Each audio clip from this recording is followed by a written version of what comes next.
Muy bien, pues hoy vamos a tocar un tema que estoy seguro que a más de uno, más de una vez nos ha generado cierto conflicto, ha hecho que nos quebremos la cabeza. Y es que cómo es que la templanza y en sí el estoicismo nos pueden ayudar para mantener relaciones más sanas. Vamos a tomar como base los conceptos de la dicotomía del control, la percepción de la realidad, la observación objetiva de las cosas, que si bien estos conceptos entran de la virtud de la sabiduría, también vamos a tomar la virtud de la justicia, ya que esta es la fuente cardinal de las demás virtudes. Y es que al final de nuestras acciones tiene que existir el bien común, tiene que existir la justicia, no solamente para nosotros, sino también para los demás. Muy bien, entonces, ¿qué es lo que la justicia puede hacer por nosotros? La justicia es esta virtud que nos hace comprender, ponernos en los zapatos de los demás, empatizar con ellos sobre por qué llegan a actuar como actúan, sobre por qué a veces hacen las cosas y comprender que si nosotros estuviéramos en esa situación con su contexto que han vivido hasta ese punto, probablemente actuemos de la misma manera que ellos. Y no solamente se trata de ser justo con los demás, sino también con uno mismo, ya que existe una ley de correspondencia donde para ser justo con los demás primero tengo que ser justo conmigo mismo. Esto implica hasta qué punto vamos a soportar ciertos tratos, ciertos comportamientos, establecer límites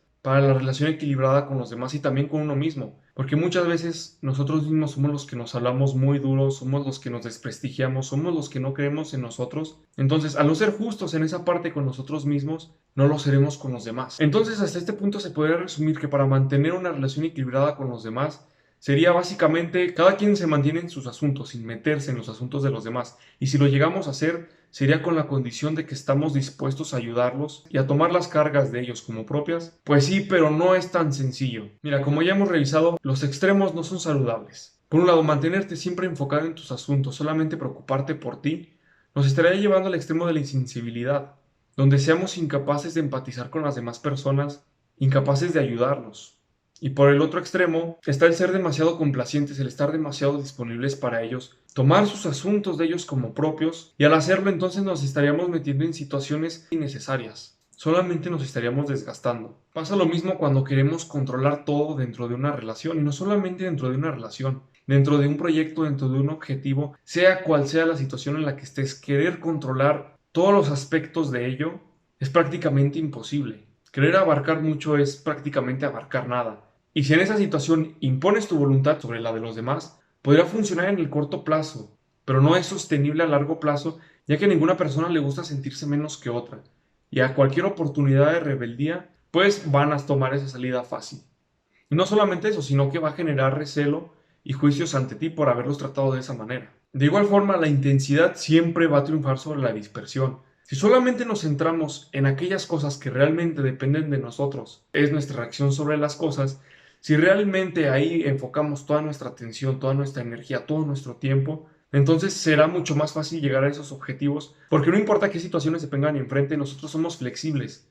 Nosotros tenemos esa agilidad para movernos entre ellos, para superarlos, y entonces de esta manera las cosas serán más fáciles. Entonces, si nosotros queremos fortalecer o crear una relación con alguien, ¿de quién depende? ¿Quién debe dar el primer paso? La respuesta es bastante sencilla e intuitiva, eso está en nosotros mismos. Ahora que si la otra persona está totalmente cerrada o no quiere esa ayuda, no importa, nosotros actuamos por virtud, no quedó en nuestras manos. Esto no solamente significa que solamente se tenga que intentar una vez. La persistencia y la consistencia es clave en el éxito, no solo en las relaciones, sino en cualquier otro ámbito. Saber diferenciar hasta qué punto las cosas ya no están en nuestro control. Y me gustaría citar a Epicteto en su manual de vida la siguiente frase. Si deseas que tus hijos, tu mujer y tus amigos vivan eternamente, eres un insensato, pues deseas que estén en tu poder cosas que no lo están, y que lo que es de otro sea tuyo. De la misma manera, si deseas que tu siervo no tenga ninguna falta, eres un insensato, pues deseas que el vicio no sea vicio, sino otra cosa. Pero si deseas no ser defraudado por tus deseos, eso está en tu poder. Ejerce pues lo que está en tu poder. El maestro de un hombre es aquel que puede conferir o quitar lo que ese hombre busca o rehúye. Quien quiera pues ser libre, que no desee nada, que no rechace nada que dependa de otros, de lo contrario será necesariamente un esclavo. Bueno, en pocas palabras, querer controlar aquello que no está dentro de nuestra área de influencia es convertirte en un esclavo. Algo que me gusta del estoicismo es la relación que comparten los conceptos, cómo unos se relacionan con otros. Vamos a entrar en la percepción de la realidad, pero se darán cuenta que va mucho de la mano con la dicotomía del control, y la dicotomía del control va mucho de la mano con la percepción de la realidad. ¿Qué pasa cuando alguien nos insulta o agrede? Pues lo natural sería responderle de la misma manera, Si nos insultó, le respondemos con un insulto, incluso con uno mayor.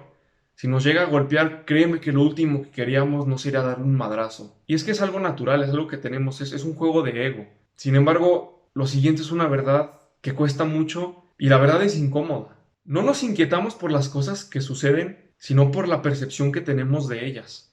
El cómo evaluamos un insulto, un desaire, una queja o cualquier otra cosa influye en el cómo lo vamos a sentir. ¿Qué pasa cuando alguien te empieza a insultar, pero son insultos que tú no crees que te describen, simplemente se te resbalan? Pero ¿qué pasa cuando llegan a tocar una fibra muy sensible? Entonces ahí es cuando te prendes, entonces ahí es cuando las cosas se ponen buenas y es en esos momentos donde realmente estos conceptos son los que nos ayudan y que no es fácil, requiere de mucha práctica. Se puede tener la teoría, pero sin la práctica créeme que esto no funcionaría mucho, no serviría de mucho. Además, cuando alguien nos llega a insultar o a desprestigiar, lo hace con la idea, con la impresión que esas personas tienen sobre nosotros mismos. Ponte a pensarlo de esta manera. Ellos te conocen de la misma manera en la que tú te crees a ti mismo. La respuesta es no. Y es que a veces ni siquiera nosotros nos llegamos a conocer a nosotros mismos. Cuando pasa eso, entonces aceptamos los juicios de los demás, aceptamos toda la mierda que ellos quieran tirar sobre nosotros y la aceptamos porque no nos conocemos a nosotros mismos. No sabemos qué es verdad o qué no bajo nuestros propios conceptos. Pero cuando nosotros nos conocemos a nosotros mismos, cuando sabemos lo que realmente valemos y lo que somos, ¿por qué habríamos de tomar esos insultos, todo aquello que nos avientan, como la realidad es? Es algo tonto pensar que ellos nos conocen como nosotros nos conocemos. A ver, y este concepto también tiene sus extremos, ¿sale? Por un lado, tenemos que aprender a filtrar aquello que no nos conviene y aceptar de verdad, de buena forma, cuando alguien se acerca a nosotros a decirnos buenas palabras o hacer buenas acciones por nosotros.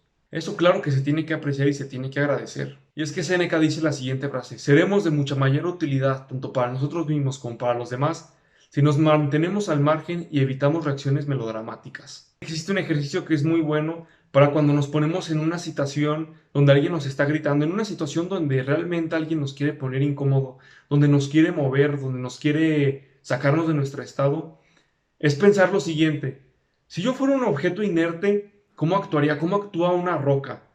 Insulta a una roca, golpea a una roca, bueno, no la golpees porque evidentemente te vas a lastimar, pero insulta a una roca.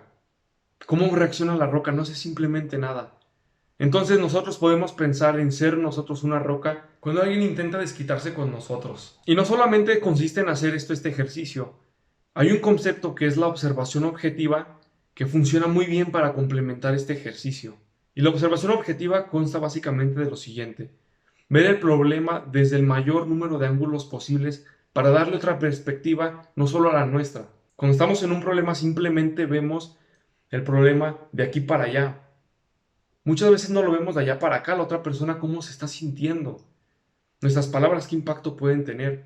Y mucho menos nos ponemos a pensar, una persona que va caminando en la calle, que de lejos está viendo el problema, esa persona cómo lo ve. Verlo desde este modo nos ayudará a entender el problema, a comprenderlo y a reflexionar que a lo mejor el problema no es tan grande como parece. Si te has subido a un edificio muy alto y volteas hacia abajo, ¿cómo se ven las personas? Literalmente se ven como monitos de Lego, como juguetes. ¿Y qué pasa cuando nos subimos a un avión y volteamos hacia abajo a ver la ciudad? Prácticamente somos imperceptibles. Al momento que una persona nos esté insultando, nos esté agrediendo, podemos pensar que somos una roca gris, podemos tratar de entender la persona cómo se siente, ver a una persona que está pasando y ver esa persona cómo ve el problema. Y si realmente esa persona lo que está diciendo, cómo nos afecta, somos una roca gris y todo se nos resbala y no vamos a reaccionar. Muchos de nuestros problemas son más grandes en nuestra cabeza que en la vida real. ¿Y qué son nuestros problemas comparados con el planeta, con las galaxias, con el sistema solar? Prácticamente son inexistentes.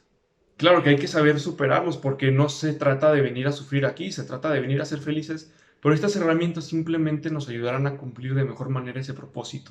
Y vamos a concluir con un breve resumen sobre cómo es que la templanza y el estoicismo nos ayuda para mantener relaciones más equilibradas. Si queremos cambiar algo o mantener una relación buena con alguien, la iniciativa depende de nosotros, el primer paso depende de nosotros. Si por alguna u otra circunstancia la otra persona no quiere o se aparta, bueno, eso ya no queda en nosotros. Segundo, el fin de nuestras acciones siempre tiene que ser la justicia, siempre tiene que haber el bien común, tanto para uno mismo como para los demás. No imponer voluntad, no socavar a las demás personas, no pisarlas, no hacerlas sentir mal. Simplemente buscar trabajar con ellas de manera armoniosa. Querer controlar todo es prácticamente imposible y hacerlo de esta manera es un camino hacia el estorbo, el lamento y la perturbación. Y ver las situaciones desde el mayor número de ángulos posibles nos ayudará a entender, a comprender y a reflexionar sobre la verdadera magnitud del problema. Y pensar cómo reaccionaría si fuéramos un objeto inerte.